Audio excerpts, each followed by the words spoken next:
Well, what happened was, this is incredible in and of itself. Arnold first went home to New Haven. The man is almost broken physically. And then he decides, I'll go to Valley Forge and rejoin the Continental Army. And by the middle of May of 1778, he shows up in Valley Forge and he's greeted as a hero. Washington literally adores Arnold. And he also realizes Arnold is not fit for a field command. That's very important. Because what Washington is going to do, he is going to name Arnold the military governor of Philadelphia, because in June of 1778, the British pull out. They've taken Philadelphia. They use it as a winter quarter. They pulled out of Philadelphia in June of 1778 back to New York. A lot of this had to do with the French coming into the war. We have to reconcentrate our forces not only in New York City but in other parts of the globe. And so Washington gives Arnold what is really just an assignment where I just go in and what I want you to do is mollify the people in the city. We don't want a lot of bloodshed. We don't want to be killing Tories. We just want to get everyone settled down again. That's your assignment. And the other part of the assignment, we want you to shut the city down for a week or more, whatever is necessary, and go through it. We'll send the troops in to back you up once the British are out of there to look for military supplies. The Continental Army is chronically short of military supplies, even though the French are helping them out. And so this is a very, very logical thing to do. Now, one thing I need to add, before Arnold went into Philadelphia as this military governor, as required by Congress, he signed a loyalty oath to the Congress. And May 30th of 1778 was required of all of the officers of the Continental Army. And he said, okay, I'm loyal. That's the way it is. I think maybe at that point he was still, even though he had his doubts, I think he was still loyal at that point when he signed that paper, witnessed by General Henry Knox, Chief of Artillery of the Continental Army. And then Arnold went off to Philadelphia. The point now is Arnold arrives and he is not welcomed by the local radical leaders. Among them, a gentleman by the name of Joseph Reed. Reed is one of the leaders of the Pennsylvania government, and they don't want some military guy coming in there and telling them that they can't go ahead and hang a few loyalists and seize property of those we suspected of being fellow travelers with the British. And Arnold is blocking all of that. That's his job. That's his assignment. Those are his orders.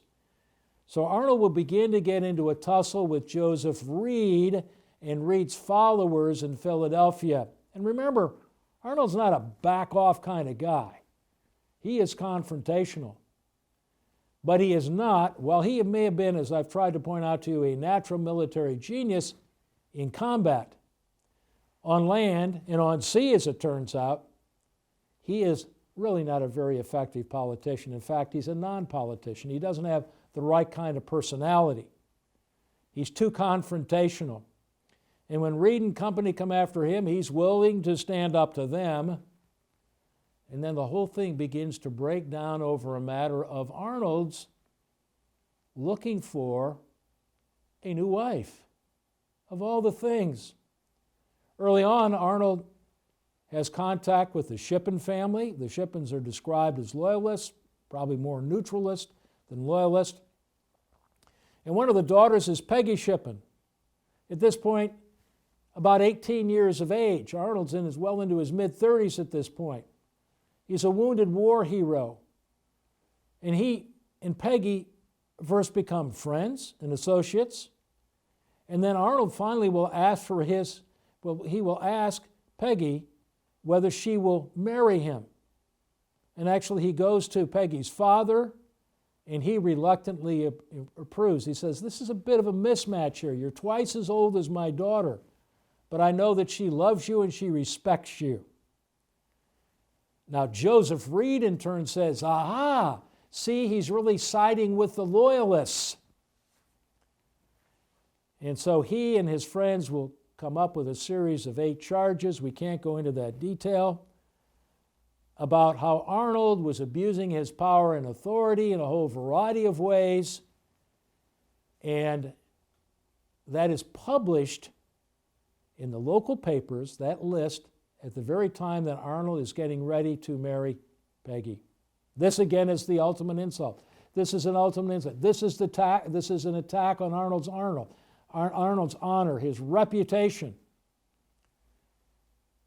And like I suggested early on, you didn't want to mess with Arnold's reputation. True of most people, actually, at that time. A very, very sensitive matter. Probably even true in our own time today. So Arnold is being bedeviled by these people. He will go to Congress, he'll go to Washington, he demands a court-martial to clear his name. And nothing really happens.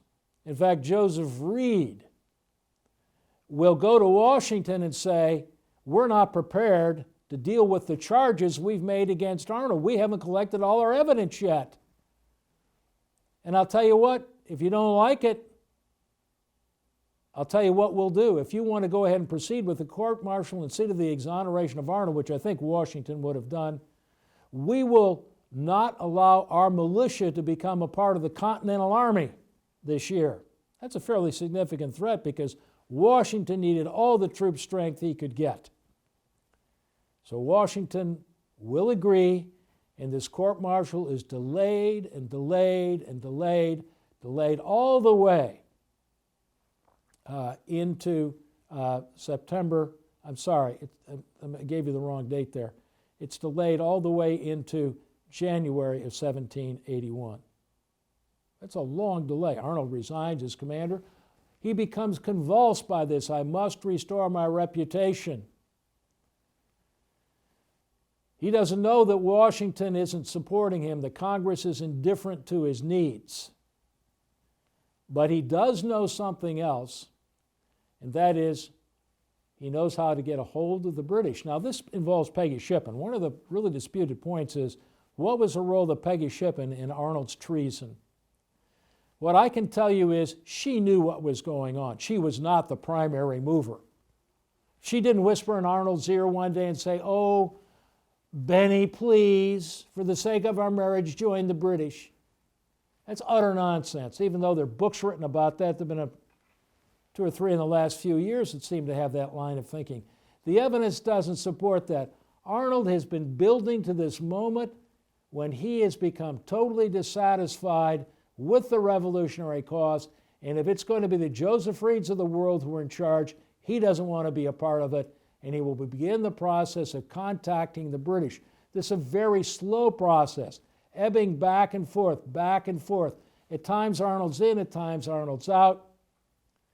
And then, once Arnold is convicted in that court-martial, there are 8 charges, 2 of them, one using public wagons to move some goods for his own good purpose and not paying for them, one allowing a vessel that he had invested in to leave Philadelphia when the port was closed when he moved in as the military governor.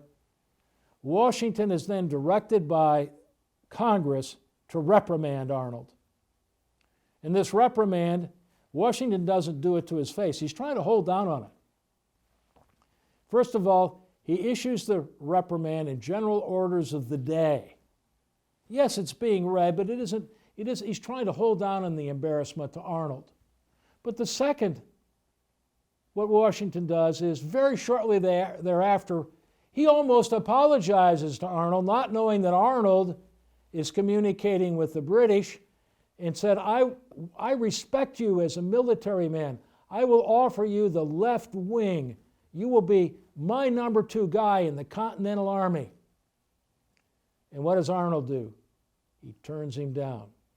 Because with that embarrassment, with that insult, with that attack on his honor, who now is the source of arbitrary power in Arnold's life? Right? Is it Joseph Reed? Is it the radical leadership in Philadelphia? Is it the Continental Congress? Is it even George Washington? Mix honor and arbitrary power together, and you come up with a formula that begins, not completely, but begins to explain his going over to the British.